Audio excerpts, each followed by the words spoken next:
Il n'est pas conscient, pourquoi? Parce que il est biologiquement programmé pour ne pas être conscient. Pourquoi? Parce que s'il était conscient, il serait plus difficile pour lui de cacher ses intentions. Comme le pervers narcissique n'est pas conscient du mal qu'il fait aux autres, il lui est plus facile de mentir. Il est plus facile au pervers narcissique de se faire passer pour une personne honnête, sachant qu'il en est persuadé.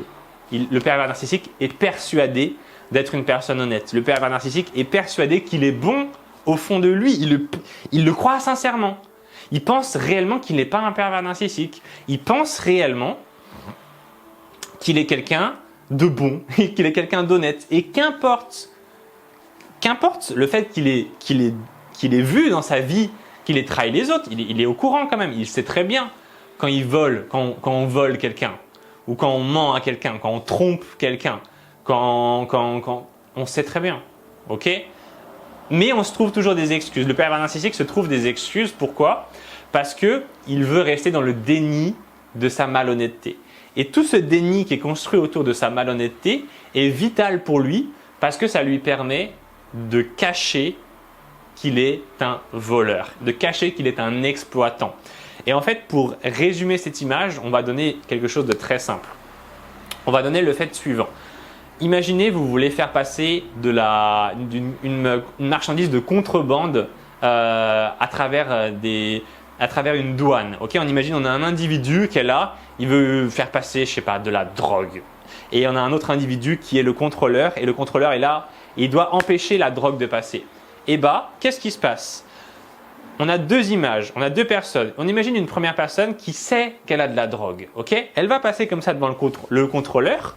Le contrôleur va lui dire « Est-ce que vous avez de la drogue sur vous ?» Et la personne, elle va être là en mode « Faut que je mente ». Elle va devoir faire un effort pour mentir. Donc, elle a des chances de se faire épingler. Parce que, voilà, je vous fais pas de dessin. Si jamais demain, je vous dis, on prend votre voiture et on met 500 kilos de drogue dedans et que vous faites arrêter par la police, croyez-moi, vous n'allez pas être serein. Vous n'allez pas réussir à jouer la comédie. Vous allez vous dire « Oh mon Dieu, il faut que je mente bien parce que si je ne mens pas bien, je vais me faire aller en prison, etc. » Et là, on imagine une autre hypothèse avec quelqu'un, pareil, qui a de la drogue sur lui, mais il ne le sait pas. Il ne sait pas qu'il a de la drogue. Okay, il n'est pas au courant. Il n'est pas au courant qu'il a cette drogue. Et quand il va passer devant le policier ou le douanier, le douanier va lui dire « Est-ce que vous avez de la drogue sur vous ?» Et le mec va dire « Non, j'en ai pas. » Il en a réellement à l'intérieur dans son sac. Mais comme il ne le sait pas, comme il n'en est pas conscient, il lui est plus facile de mentir. Et c'est exactement ça que fait la génétique avec nous. Ok, je sais peut-être que vous n'aimez pas la génétique parce que, je sais pas, vous préférez vous dire « Mais non, Romain, je sais pas comment dire, mais ça m'intéresse pas la génétique. Moi, je préfère faire de la méditation ou je préfère les trucs un peu spirituels, je préfère les trucs ésotériques. » Je suis pas du tout contre ça. Peut-être que vous vous dites « Oui, mais Romain, écoute, ce qui marche vraiment, c'est les horoscopes. Ok, c'est très simple. Il n'y a pas besoin de s'intéresser à la génétique. Ce qui marche, c'est de regarder l'horoscope. Ok, toi, t'es quoi? Ah, t'es Taureau, Romain. Ah il va t'arriver ci, il va t'arriver ça. » Vous pouvez croire à ça si vous voulez. Si vous pensez que c'est efficace, si vous pensez que c'est puissant, faites-le. Mais intéressez-vous aussi à la science et à la génétique parce que ça existe. Ok, ça existe. Et ce qui se passe, c'est que la génétique, c'est des petites informations à l'intérieur de nous qui nous ont programmés pour agir de telle et telle manière. Ok, par exemple, vous me voyez là, je suis assez grand, je fais 1m88, c'est dans ma génétique.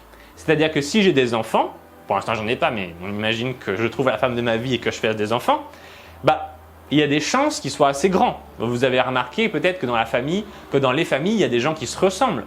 Vous avez remarqué par exemple que dans telle famille, tous les garçons ils ont de la calvitie. Vous avez remarqué que dans telle famille, je ne sais pas, on a des grands nez. Vous avez remarqué que dans telle famille, on a les cheveux bouclés, etc.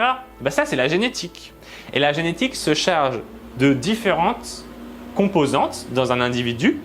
Elle peut faire des éléments physiques, mais elle fait aussi les comportements.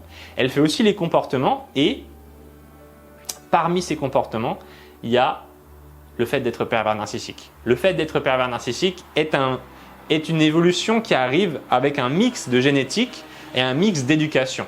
C'est-à-dire que la personne, il faut qu'elle soit prédisposée à être perverse narcissique pour le devenir, et il faut aussi qu'elle soit dans son enfance éduquée et qu'elle ait subi un climat, ce qu'on appelle un climat incestuel. Elle a grandi dans un climat où on n'a pas permis son individuation. Et donc, ce qui se passe, c'est que la personne perverse narcissique, elle le devient parce qu'elle est génétiquement programmée à être narcissique et aussi parce qu'elle a grandi dans un climat malsain. Donc, cela nous dit qu'on est programmé à être pervers narcissique. Ok? Bon, c'est une chose. Maintenant, il faut le cacher. La personne qui est perverse narcissique, elle est programmée pour exploiter les autres. Mais il faut absolument le cacher. Parce que si les autres le détectent, si les autres sentent que la personne est perverse narcissique, eh ben, cette personne-là ne pourra jamais abuser de qui que ce soit puisque personne ne voudra nouer de relation avec elle.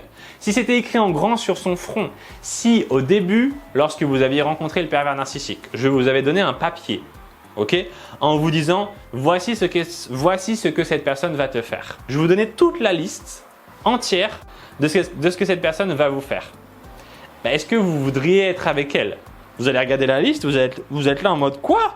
Cette personne va me prendre des années de ma vie. Cette personne va, comment dire, me dégrader psychologiquement. Cette personne va me détruire ma confiance en moi. Cette personne va me faire prendre 10 kilos. Cette personne va me couper de mes amis. Non, ça va, non merci, j'en veux pas. Ok? Donc, il faut cacher ça. Le pervers narcissique doit cacher cela. Et donc, pour répondre à la question initiale, non, le pervers narcissique n'est pas conscient qu'il vous fait souffrir parce qu'il doit ne pas en être conscient pour continuer à perpétrer ses actes.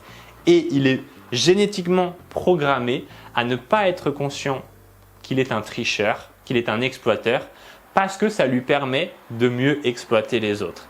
Il lui est plus facile d'exploiter les autres en ne le sachant pas. Donc vous savez que le pervers narcissique n'est pas conscient du mal qu'il vous fait et qu'en plus vous savez pourquoi est-ce qu'il n'est pas conscient, parce qu'il est génétiquement programmé pour ne pas en être conscient. Il ne veut pas savoir qu'il est une mauvaise personne parce que ça lui permet de mieux vous tromper. Voilà, c'est tout pour cette vidéo. J'espère qu'elle vous a plu. Ça change un petit peu des autres types de vidéos. Dites-moi si vous avez compris dans les commentaires. C'est un sujet qui est très intéressant.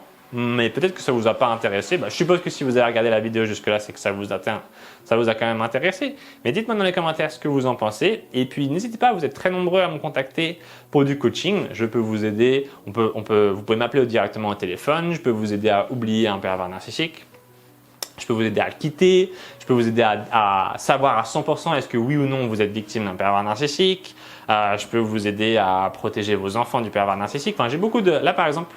J'avais une personne qui m'a contacté hier et elle, ce qu'elle voulait, c'était en fait oublier le pervers narcissique. Elle n'arrêtait pas de penser à lui tout le temps et elle voulait des techniques, des exercices à mettre en place pour oublier le PN et passer à autre chose. Elle m'a dit « je veux tourner la page, j'en ai marre, je veux vraiment ne plus jamais penser à lui ». Et donc, on a mis des exercices en place et puis elle a déjà des bons résultats. Elle m'a envoyé un petit message en me disant « mais c'est génial, ça marche super bien. Je ne pensais pas que c'était aussi rapide d'oublier le pervers narcissique ». Et je lui ai dit « quand on fait les bonnes actions, on a les bons résultats. Il n'y a pas de secret, quand on fait les bonnes actions, on a les bons résultats. Je vous dirai quelles actions vous devez faire, il n'y a pas de souci, ça me fera plaisir de vous aider. Donc voilà, je vous fais plein de bisous tout le monde, merci d'avoir regardé cette vidéo, prenez soin de vous, ciao!